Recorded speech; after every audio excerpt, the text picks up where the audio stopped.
Today on the farm is a day y'all been waiting on. We fished to unhook this 11-prong subsoiler and hooked that 8-bottom plow.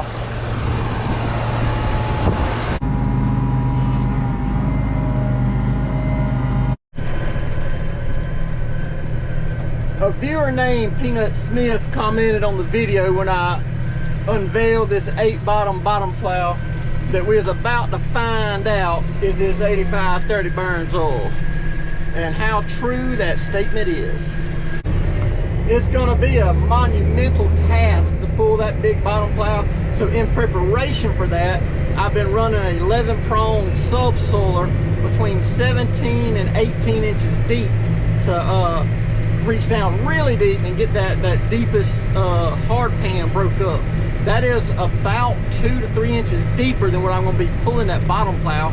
But the subsoiler prongs, you know, they're only about this wide. That bottom plows are very wide, and so it's going to be moving a lot of dirt, and it's going to be difficult to pull. So here we go.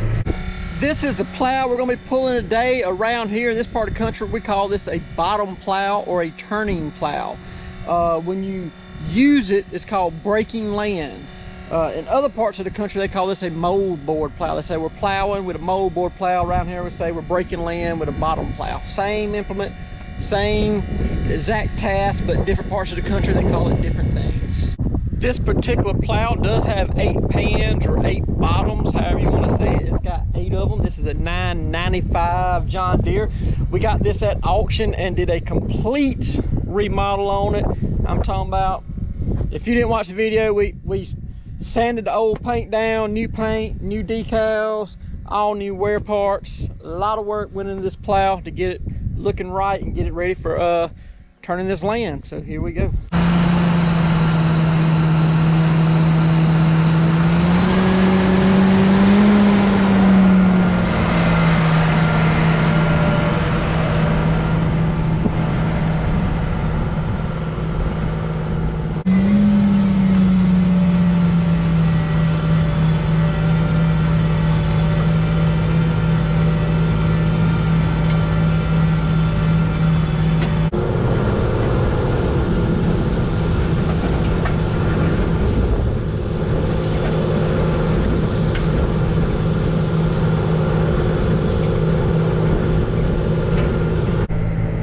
So what I'm actually doing here when I'm bottom plow or breaking land or turning land is you got a big pan that's about going in the ground about 15 inches deep, and it's taking that dirt and rolling it over.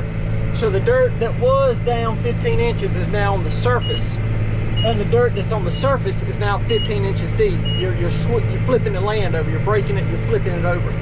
Turning land is what we sometimes call it. There'd been a little bit of discussion in the comments on the previous video about this plow, where some people had talked about how difficult it may be to pull, and it is difficult to pull straight. However, it's not as difficult to pull as that doggone 11-prong subsoiler was. I had that baby doll sunk down in the ground 18 inches, and it was giving the 8530 all it wanted and a little bit more. This is not pulling the motor down bad. Like I said, I can't pull it perfectly straight with ease. I am having to fight it a little bit to keep it straight, but the motor is not being pulled down. It's not a lack of power. Pulling that subsoiler through this land that had not been tilled for 4 years, that was a challenge. That was all this tractor wanted, plus a little bit more.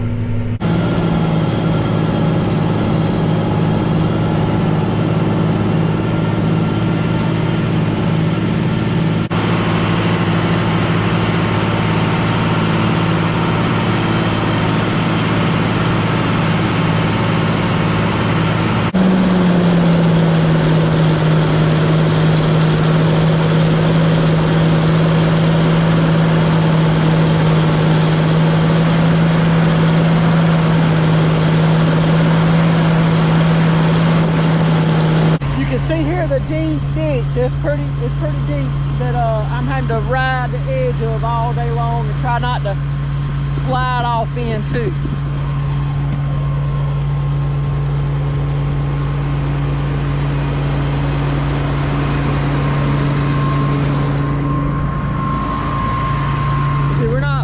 even getting traction right here. The tire's out over the air, so that tire's not doing any pulling. That's what makes the tractor go to the side a little bit, because these left side tires are out over air. They're not getting traction. We got 2 tires on that side getting traction, just 1 on this side, so it's uneven amount of traction. The plow pulls a little bit to the side, so it makes the whole thing twist a little bit as it goes down the road. You see here, this big pan is scooping this dirt over. This big pan is scooping this dirt over and throwing it into that ditch, so that there's not a ditch anymore when I make my next pass. It covers up the ditch it's made. Right here, it's covering up that ditch, but it's leaving one on the back. And when I come back, my tires on my tractor will be riding right here, and I'll be throwing this dirt into that ditch.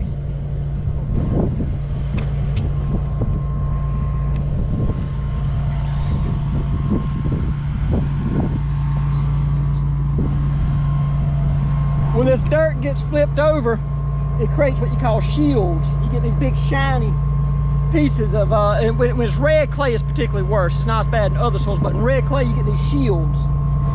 And this drag is an aftermarket drag. When those shields pass under this drag, these fingers, they rip a hole through them shields and break them up.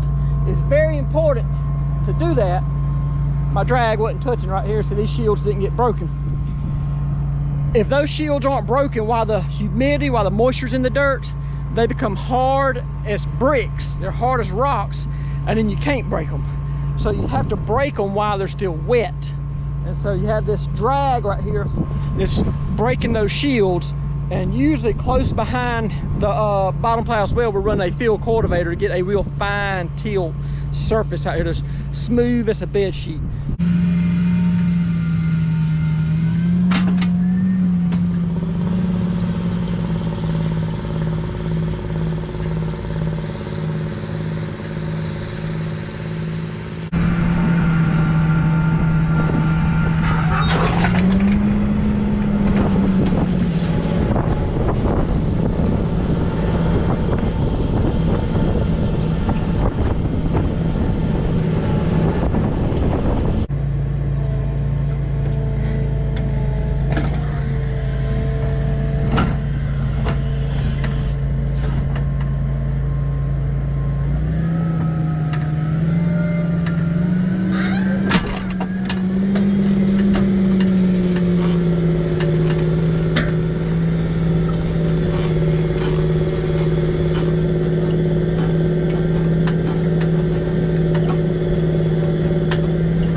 GPS here, and I'm trying to keep this on 0. It says 1, 2, 3, 4 inches off. I'm using my brake all day and staring at that screen trying to keep it on 0. I don't want it 4 inches off. I want it on 0, which means right down the middle. So keep this line as straight as possible and get this done correctly.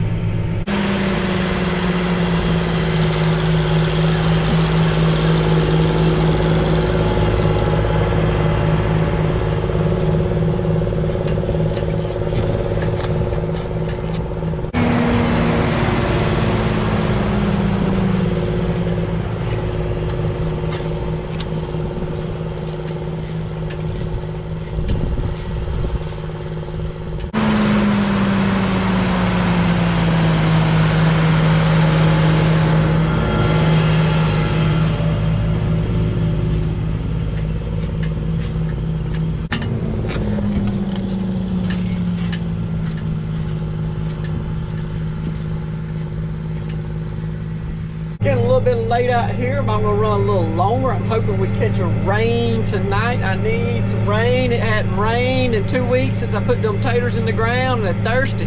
I got my sweet peas ready to plant, and I cannot plant them till we get some moisture on the ground. I'm not gonna put them seed in dry dirt. But anyway, if you have questions for me, whether it be about potatoes or peas or butter beans or growing peanuts or corn or anything, put your question in the comments. I'll answer this as soon as I can. A lot of y'all have been looking up my business, MP Produce, on Facebook and sending your questions into that. And I'm not on Facebook. My wife screenshots those questions. She sends them to me on a text message. I answer them back to her. She copy paste them, put them in Facebook. The easiest way to ask me a question is just leave your question in the comments, and I guarantee you it will get to me quicker than going through Facebook. Some of y'all even look us up through Georgia Grown and call me up on the telephone, and that's fine. But again, the easiest way for you to ask me a question is directly in the comments. I will answer that same day, 99 times out of 100. Thank all y'all for watching. We'll see you next time.